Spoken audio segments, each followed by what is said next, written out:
지금부터 한 10년도 넘었습니다. 한 20 초반의 청년인데 오산에 있는 병원에서 체포를 당했어요.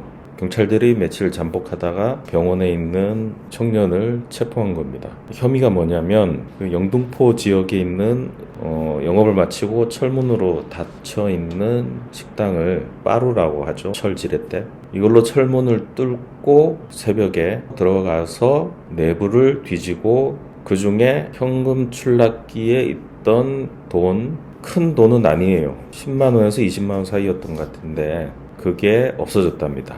그런데 그 현금 출납기에서 지금 이 당사자, 이 피고인의 지문이 나온 겁니다. 추적을 하니까 오산에 있는 한 병원에 입원해 있던 겁니다. 그래서 서울에서 오산까지 가서 체포해서 구속까지 됐습니다. 저한테는 그 어머니가 찾아오셨어요. 아들이 구속돼 있는데 도와달라. 일단 접견을 갔습니다. 뭐 의심의 여지가 없잖아요. 그 안에 있는 현금 출납기에서 지문이 나왔는데 다른 설명이 필요하겠습니까? 뭐 이런저런 얘기하다가 그냥 단도직입적으로 물었습니다. 거기에 침입해서 돈을 훔쳤냐 안 훔쳤냐? 내가 알아야 도와줄래도 도와줄 수가 있다.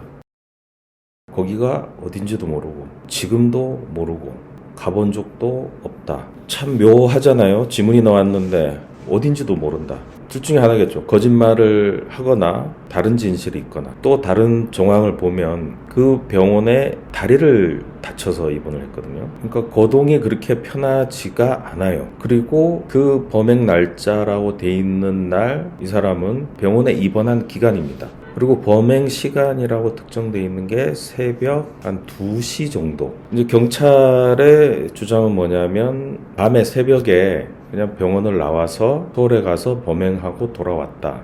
근데 그 새벽 시간에 잠시 나갔다 온 거는 맞아요. 어디를 갔다 왔냐면 PC방에 갔다 왔어요. 한참 PC방에서 게임 좋아할 때인데 다리 쩔뚝거리면서 다녀왔어요. 그러니까 경찰은 그 시간에 PC방을 간 게 아니라 범행 장소에 다녀왔다. 이렇게 말을 하는 겁니다. 하필 또 그때 외출을 해서 시간도 PC방에서 한 2시간 정도 있다가 왔으니까 서울을 찍고 오면 타이트하게 딱 시간이 맞아요. 왕복 2시간 약간 넘습니다. 새벽에 과속으로 갔다 왔다면.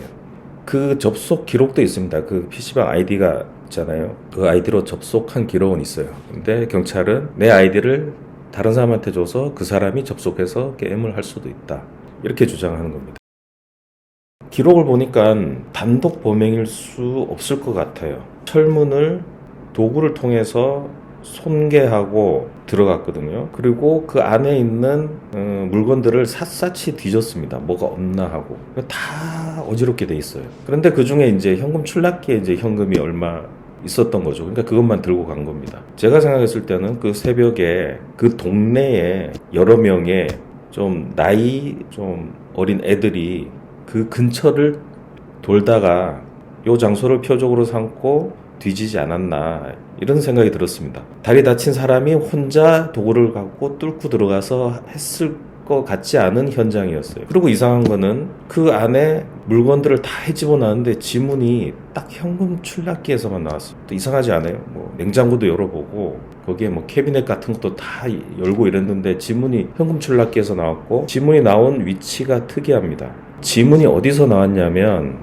여기 지금 이 서랍이 있잖아요. 이 안에 이제 여기 이제 지폐들이 이렇게 얘를 열 때 어떻게 하냐면 요 아래쪽을 잡고 당기겠죠. 그러면 이제 요 안쪽 여기 이제 밑으로 이렇게 톡 튀어나온 부분 여기를 이렇게 안쪽으로 잡고 이렇게 꺼냅니다. 그 요 안쪽 이 튀어나온 요 부분에 요 뒷면 아래쪽 여기에 지문이 있었던 거예요. 2-3개 정도 약하게 지문이 잡혔습니다. 여기 말고는 아무 데도 지문이 발견되지 않았습니다. 저는 이것도 되게 이상한 거예요. 장갑을 끼고 범행을 한 것 같아요. 그러니까 다른 데는 지문이 안 나타났을 건데 왜 이걸 열 때는 장갑을 뺐을까? 되게 이상하잖아요. 또 얘를 망치로 깼어요. 곱게 이 비밀번호 돌려서 이렇게 곱게 연 게 아니에요. 근데 거기에 지문이 남아있단 말이죠. 되게 이상한 겁니다. 지문이란 증거만 없어지면 다른 간접 사실들은 이 사람의 말에 부합해요. 다리 다친 상태에서 병원에서 굳이 새벽에 서울에 있는 특정 지역까지 쏜살같이 달려서 얼마 안 되는 돈을 훔쳐서 바로 내려와서 또 병원에 아닌 척하고 누워 있었다. 되게 이상하잖아요. 이 사람을 특정하는 그 과정에 문제가 있어서 다른 사람 지문인데 이 사람 지문으로 판독했다. 이럴 가능성을 파고들기로 했습니다. 지문을 감정한 경찰관들을 법정으로 다 불러내서 이 지문 채취하는 것부터 해서 판독하는 거, 데이터베이스에서 대조하는 거, 이 절차에 대해서 신문을 했습니다. 근데 이제 채취된 지문을 데이터베이스에서 찾을 때는 데이터베이스에 있는 모든 것과 대조하는 건 아니에요. 조금 거른답니다. 예를 들어서 30, 40대 남자 이렇게 하면 그것만 가지고 이걸 돌린대요. 어떤 단서가 있으면 그 단서에 따라 걸러내고, 그렇지 않으면 그냥 임의로 좀 그룹해갖고 대조를 한답니다. 그래야 시간을 줄일 수가 있으니까. 그 부분을 이제 저는 지적을 했죠. 지금 판독하는 분의 선입견이 들어가는 거 아니냐. 비슷한 게 추출이 되잖아요. 그러면 그걸 가지고 다시 한번 전문가가 확인을 합니다. 그러니까 이제 제가 또 그걸 또 물건으로 줬죠. 그러면 그거를 마지막에 판독할 때 주관이 들어가는 거 아니냐. 비슷하지 않아도 비슷하다고 판독할 오류가 있지 않느냐. 이런 질문까지 했어요. 어떻게든 이 지문이 피고인 게 아니라는 거를 증명하기 위해서 수많은 질문을 이제 던졌습니다. 지문 판독, 채취 기술이 굉장히 발달돼 있습니다. 재판하는 과정에서도 제가 주장하는 논리들이 벽에 부딪힐 때가 많이 있었어요. 이 사람의 말도 믿을만해. 그런데 지문이 나왔어. 이 상충되는 두 개 사이에서 저도 너무 혼란스러웠습니다. 그날 재판 마치고 접견을 가서 당사자하고 이런저런 이제 얘기를 나눴습니다. 자, 오늘 드릴 말씀은 지금부터입니다. 무슨 일을 했냐, 이런저런 이제 신변에 대한 얘기를 하죠. 식당에서 일을 했대요. 했는데 일을 잘해서 인정도 받고, 식당에서 뭐 했냐니까 카운터를 갔답니다. 그때 갑자기 이제 머릿속에서 묘한 생각이 나더라고요. 그럼 거기도 현금 출납기를 썼냐? 썼대요. 식당이 어디냐? 오산에 있는 식당이랍니다. 식당 어떻게 됐냐? 망했다. 망해서 거기 있는 모든 집기류를 통으로 사가는 데가 있대요. 물품들 있잖아요. 그걸 통으로 팔았답니다.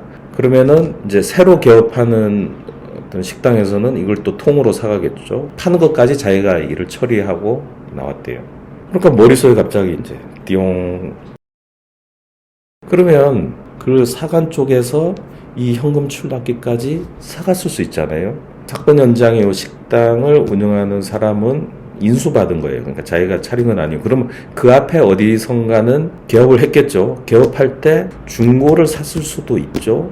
이 물품이 흘러 들어왔을 가능성도 있지 않겠나라는 생각이 드는 거예요. 확인할 수가 없어요. 그 앞 주인을 찾을 수도 없는 거고. 이걸 추적할 방법 자체가 없습니다. 증명할 방법은 없어요. 그리고 이렇게 말하면 비웃어요. 비웃을 거 아니에요. 그런 우연이 어디 있겠냐.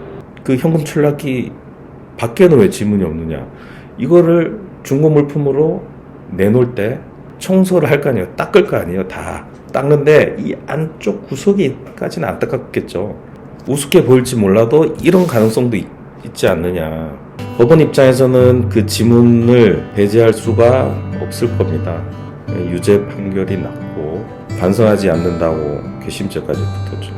그 어머니가 오셔갖고 변호사님 수고하셨지만 항소하고 다른 변호사한테 맡기게, 항소심에서 그냥 인정하고 집행유예를 받은 것 같아요. 이걸 계속 부인해서 넘을 가능성이 없다. 그러니까 양심에 내키진 않지만 그냥 선처를 구하는 방향을 튼 것 같아요. 좀 마음에 많이 남는 사건입니다.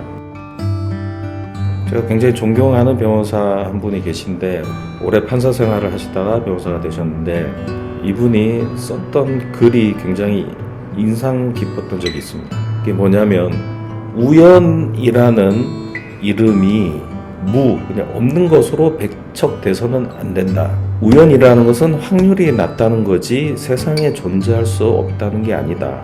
그리고 세상의 일은, 사람의 일은, 현실 세상은 우연히 겹쳐서 일어나는 일도 있다. 따라서 법원은 또 재판을 하는 판사는 가능성이 낮다는 이유로 쉽게 어떤 사실을 배척해서는 안 된다. 만약에 그 작은 가능성이라도 실현이 된다면 이는 곧 오판으로 직결된다.